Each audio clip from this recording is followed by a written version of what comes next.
Episode 71, Gold in Glengarry. Well, we've seen the connections between Lieutenant Colonel John McLeod and Lieutenant Colonel John McDonnell and Sir John Johnson, and it seems like Henry McLeod has met some of these men as well, mostly during his time in the Glengarry militia, in the Glengarry Fencibles. He mentions even going to the stone house of Lieutenant Colonel John McDonnell. Now, during his time in the Glengarry Fencibles, Henry spent a lot of time in South Glengarry, a little bit to the east, a little bit to the west, and in protecting Upper Canada from raids and other American threats.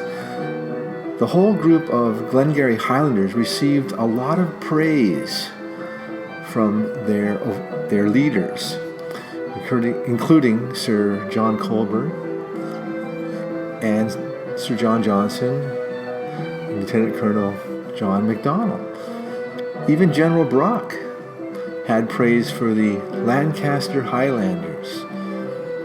Of course, we learned that Henry died in a battle somewhere around the War of 1812, or maybe a little bit after that. And we honor all the brave men and women who did die sacrificing their lives. But we did learn that Henry did stage his death.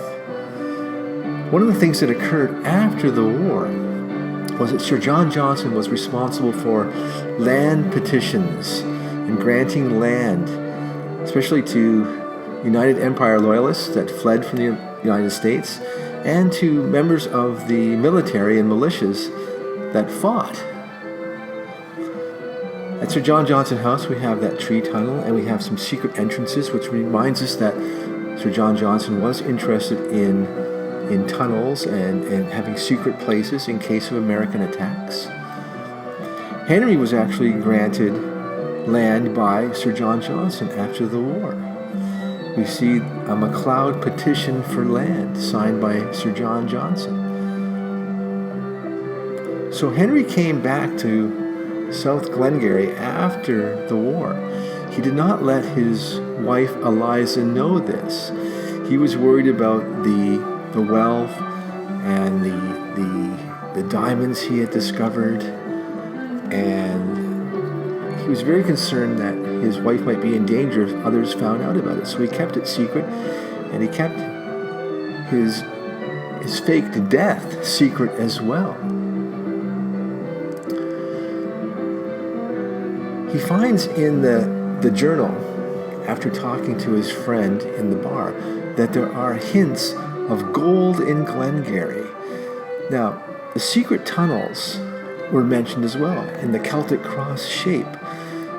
Now, these secret tunnels might have been there also as gold reserves, places to hide wealth. The Americans had different sources of wealth to finance their war efforts. Maybe this is what John Johnson wanted to do as well.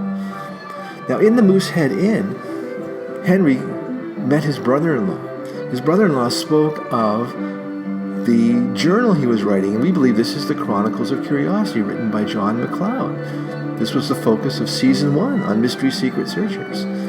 We found the pistol, the strongbox, and in the cave with the journal, we also found this key. And we believe this key was the original key to a padlock on the strongbox. When we found the strongbox, there was no lock on it. We didn't need to open it with a lock. We didn't need a key. But we believe it was initially padlocked, and that was the key that opened it. The other clues in the journal that we found were about gold and Cariboo Cameron. And of course, we visited Fairfield, and we've looked for gold on the property. We haven't been successful finding any, but there are rumors that there is gold in Glengarry. Could this be part of what Cariboo Cameron has, or maybe brought back from British Columbia from the Cariboo gold fields? Or is this a different source of gold? They've said that there may be some gold in North Glengarry. There was an article in the newspaper about 60, 70 years ago that said gold had been found. This is something that we're going to explore. We have rented a seaplane, and we're going to fly to one of the lakes in the northern part of Glengarry, and maybe just over the Ottawa River into Quebec, and we're going to look. We're going to look to see where these gold strikes were rumored to be. Now, we did this once before. We went out to British Columbia following the trail of Cariboo Cameron, but we couldn't find any clues there. But there was a hint that they knew about the cursed sword.